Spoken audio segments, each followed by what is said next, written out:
السلام عليكم ورحمة الله وبركاته. ازيكم يا حبايبي؟ عاملين ايه؟ يا رب تكونوا بخير. النهاردة ان شاء الله هنعمل زي ما انتوا شايفين كده الزبدة الفلاحي الاصلي اللي تمنها دلوقتي بشيء وشويات، وهنعملها بمكون كده كلنا بيبقى عندنا في البيت، وساعات ولادنا كده ما بياكلوهوش. ديت كده قشطة اللبن. بتغلي اللبن وبتحطيه في التلاجة وبتشيليه تاني يوم، بتلاقي بقى ايه القشطة بتاعته طالعة كده زي ما احنا شايفين اهو. بنفضل بقى نجمع فيها كده، يعني دول حوالي 2 كيلو لبن طلعوا لنا حوالي ربع كيلو قشطة. بتفضلي بقى تجمعيهم في كيس خزين كده جوه الفريزر لغاية ما يتكون معاكي الكمية اللي انت هتشوفيها دلوقتي دي. بنطلعها كده من الفريزر ونفضل كده نرب فيها اهي. شايفين الكمية ديت كبيرة اهي. دي من تحويشة كده القشطة بتاعة اللبن اللي احنا بنغليه. هنفضل بقى نلف ايدينا فيها كده لغاية ما نفصل الزبدة بتاعتنا عن المية.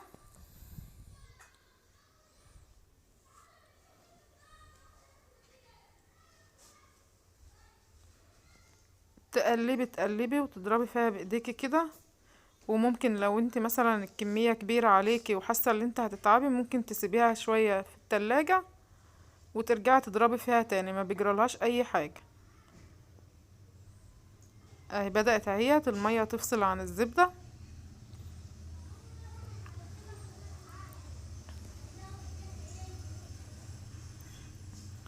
بعد بقى ما المية تفصل من الزبدة كده، تبدأي بقى ايه تعملي كور كده وتصفيها خالص من المية اللي هي فيها دي.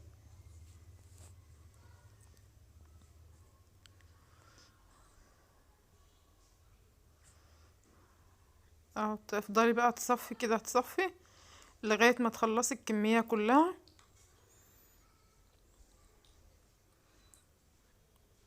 اهي تصفي جامد كده، ما تخليش فيها ولا نقطة مية.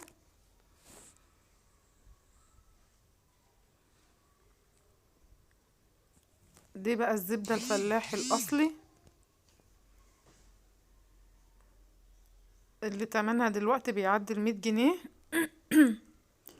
ومن غير ما ندفع ولا مليم، وكله من الخير بتاع اللبن. بس أهم حاجة تجيب اللبن من عند اللبان، مش من اللي هو اللي بيبقى بالمبستر دوت، لأ. أو هنفضل بقى نجيب الكمية كلها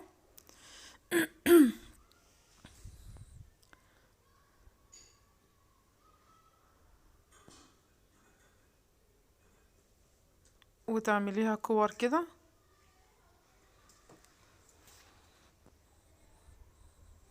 ما تسيبيش اي حاجة بالسباتولا بتاعتك كده ولمي كل اللي في الحلة بتاعتك،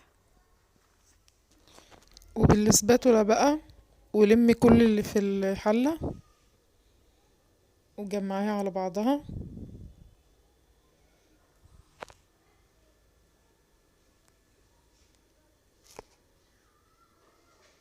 وهو كده لمينا حاجاتنا كلها، ما خليناش اي حاجة، وطلعت معانا بالشكل دوت.